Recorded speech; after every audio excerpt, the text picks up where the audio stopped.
The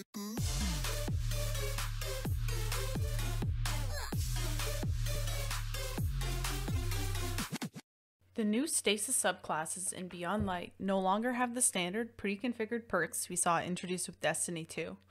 We now have Stasis Fragments, and you can slot them on your character once you acquire them. Each aspect you have equipped has a certain number of slots available for fragments. They are rewarded to you by the stranger on Europa, and you can unlock 2 per week per account by completing quests you pick up from the stranger.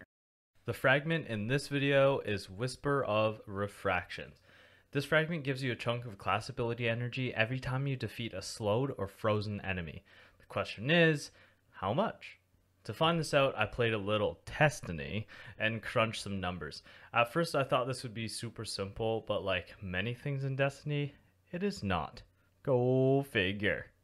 I recorded clips of my dodge cooldown and the cooldown with 1 kill on a slowed enemy, threw them into Resolve and added a timecode layer to compare the cooldowns.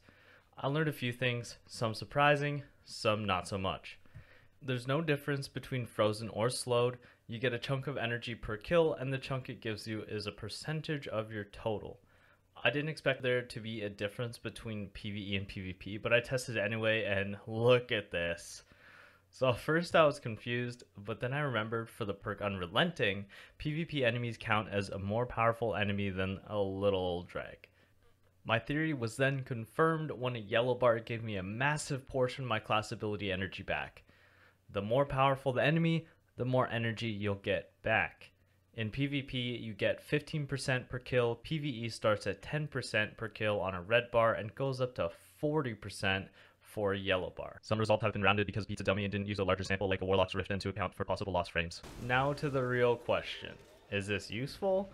With both Hunter and Titan, the cooldown for the class ability is so short, you get a lower return on investment since Refractions is percentage based. Let's look at PvE first. In my opinion, this will only be useful for a Hunter if we get an aspect that allows more fragments, because then you can combo it with other fragments. Right now you can only use 2 on a Hunter, so you're giving up more powerful ones to use this.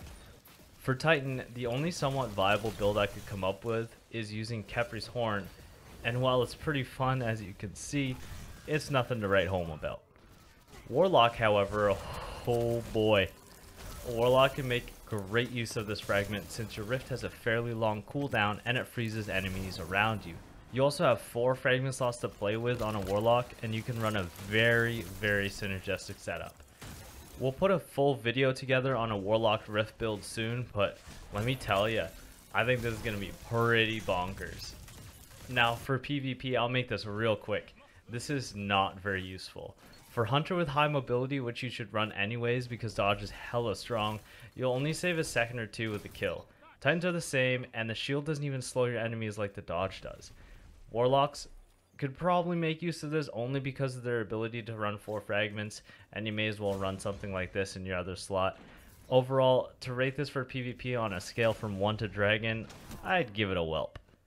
This is the last of our Stasis Fragment guides. We hope you found them useful in some way, and if you haven't seen the rest of them, the links will be on the screen now and in the description. Take her easy, bud.